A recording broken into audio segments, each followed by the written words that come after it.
जैसे आप 2D में क्या देखे थे कि x एक्सिस और y axis two mutually perpendicular ये लाइंस लिया गया, परस्पर लंबवत रेखाएं जो एक दूसरे को ओ पर कट करती है, इंटरसेक्ट करती है, जिसे हम लोग ओरिजिन कहते हैं।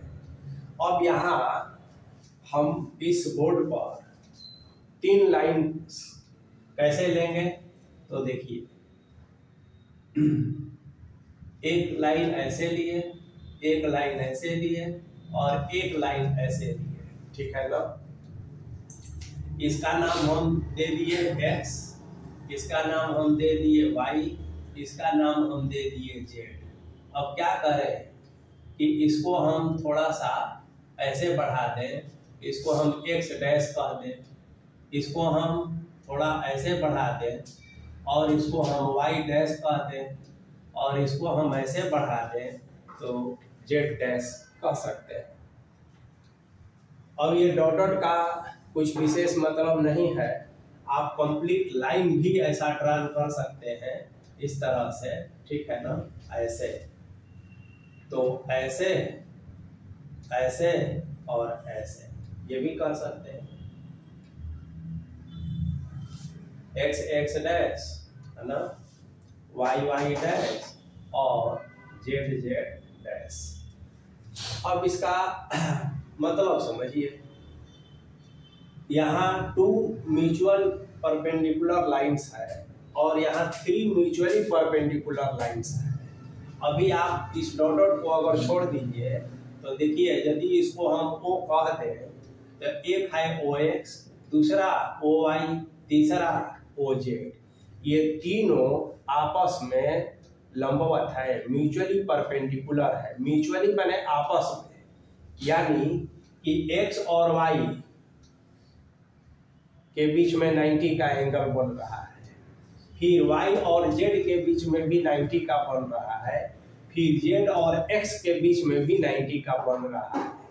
फिगर में यदि आप ध्यान देंगे तो आपको लगेगा कि ये 90 है, ये 90 है, ये 90 है, तो ये तो 90 जोड़ेंगे तो 270 हुआ, जब ये पूरा ऐसे हम जानते हैं कि 360 होता है। तो प्रैक्टिकल में ये इस तरह का नहीं होता है, वो ऐसे होता है कि जैसे मान लिया जाए कि एक आप ऐसे लेते हैं लाइन और एक जो है ऐसे लेते हैं, और एक लाइन जो है ना ऊपर से आप लीजिए या नीचे से लीजिए, दोनों पर परपेंडिकुलर हो जाता है, ठीक है। तो यहाँ कंसेप्ट वही है। अब चूंकि बोर्ड में आप जो है होल नहीं कर सकते हैं कि उस लाइन को इधर से शार्ट कर दीजिए या उधर से कर दीजिए, इसीलिए यह इस तरह से दिखाई पड़ता है। तो आपको कंफ्यूज होने की जरूरत नहीं है, सिर्फ ये समझना है कि ये तीनों जो लाइंस है वो क्या है, म्यूचुअली परपेंडिकुलर है।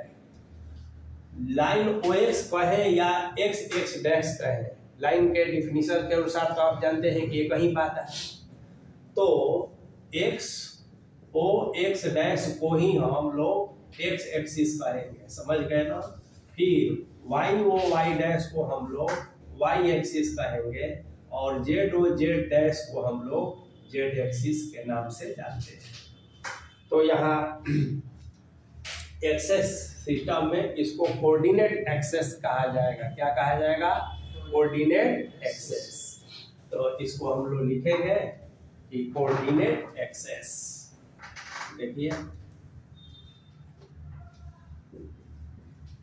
कोऑर्डिनेट एक्सेस, एक्सिस का प्लूरल होता है एक्सेस। अब देखिए, जैसे आप 2 डायमेंशन में देखे थे कि यह जो 2 म्यूचुअल परपेंडिकुलर लाइंस है, यह पूरा इस प्लेन को है ना 1 2 3 और 4 पार्ट में डिवाइड करता था, जिसे हम लोग क्वाड्रेंट कहते थे, ठीक है।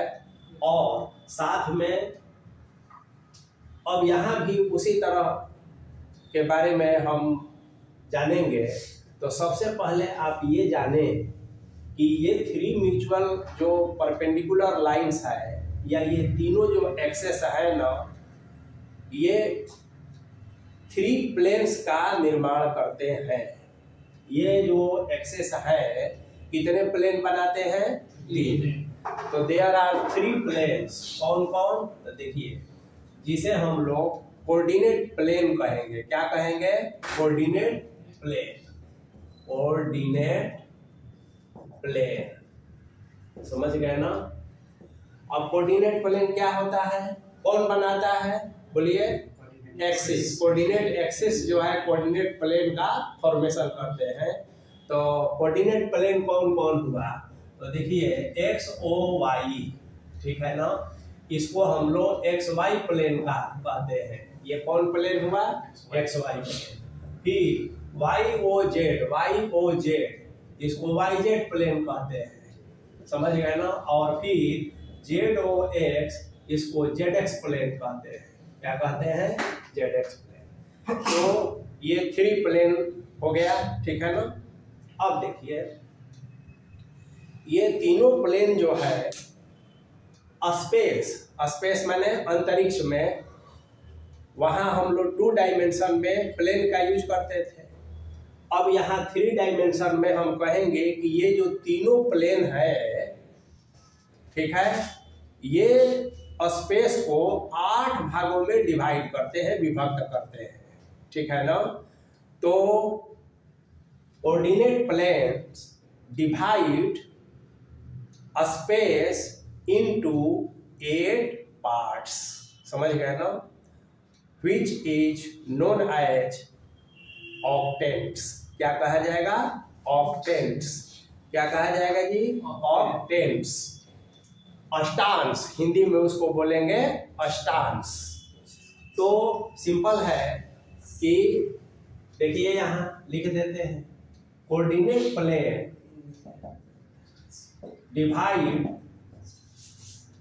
स्पेस इनटू 8 पार्ट्स, है ना?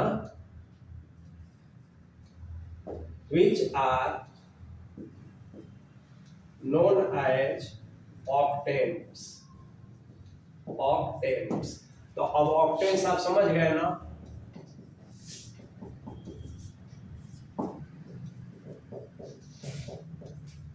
अष्टांश। अब ऑक्टेंट्स कौन कौन होते हैं? जैसे वहां क्वाड्रेंट होता था, तो 4 क्वाड्रेंट होता था, फर्स्ट, सेकेंड, थर्ड और फोर्थ। अब यहाँ ऑक्टेंट्स 8 होंगे, फर्स्ट, सेकेंड, थर्ड, फोर्थ, इस तरह से 8 तक। तो ऑक्टेंट्स को हम कैसे लिखेंगे ये भी आप लोग देख लीजिए। 8 ऑक्टेंट्स, है ना? नेमली, अब नाम लिखिए, एक्स ओ वाई जेड, ये पहला ऑक्टेंट्स है।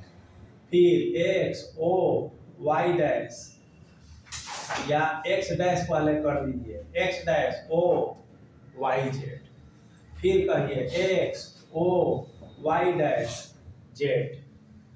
फिर कहिए X dash O Y dash Z. फिर कहिए X O Y Z dash. फिर कहिए एक्स ओ, है ना, वाई जेड डैश, ठीक है? फिर कहिए X O Y dash Z dash. फिर कहिए X dash O Y dash Z dash. तो ये 8 हो गए। तो ये 8 ऑक्टेंट्स हुआ। किसी को आप फर्स्ट, सेकेंड, थर्ड, फोर्थ नाम दे सकते हैं। अब देखिए, 2 डायमेंशन में आप पढ़े थे, तो फर्स्ट क्वाड्रेंट जो होता था उसमें पॉइंट का जो साइन होता था वो क्या होता था? Plus plus. तो यहाँ अब 3 डायमेंशन में हर ऑक्टेंट का अपना साइन होगा। तो इस ऑक्टेंट का साइन क्या होगा? तो प्लस प्लस प्लस, समझ गए ना? कैसे समझिएगा? तो देखिए, एक्स वाई जेड डैश वाला नहीं ना है। अब आइए इसमें, आइए एक्स डैश है तो ये माइनस प्लस और प्लस, ये आइए प्लस माइनस प्लस, ये आइए माइनस माइनस प्लस, इसमें आइए प्लस प्लस माइनस, इसमें आइए माइनस प्लस माइनस, इसमें आइए बोलिए प्लस माइनस माइनस, इसमें आइए माइनस माइनस माइनस। तो ये हो गया साइन, ठीक है ना। किसी भी ऑक्टेंट का साइन क्या होता है, अगर उस ऑक्टेंट में कोई पॉइंट है तो जैसे 2D में आप साइन देखे थे उस तरह से 3D में ये साइन होता है। तो अब हम लोग और O के बारे में जानते हैं। द पॉइंट ऑफ इंटरसेक्शन है ना of the mutually perpendicular 3 lines, ठीक है ना, जिसे हम लोग ओरिजिन के नाम से जानते हैं। तो यह क्या हो गया, ओरिजिन O हो गया। अब देखिए जैसे अब 2D में आप पढ़े थे कोऑर्डिनेट ऑफ पॉइंट, प्लेन में किसी पॉइंट के बारे में आप पढ़े थे। 3D में भी आप यही काम करेंगे, स्पेस में किसी पॉइंट के बारे में आप जानेंगे कि उस पॉइंट का लोकेशन क्या है। तो वहाँ 2 एक्सिस से जाते थे, यहाँ 3 एक्सिस से जानेंगे। कौन कौन? एक्स एक्सिस, वाई एक्सिस और जेड एक्सिस।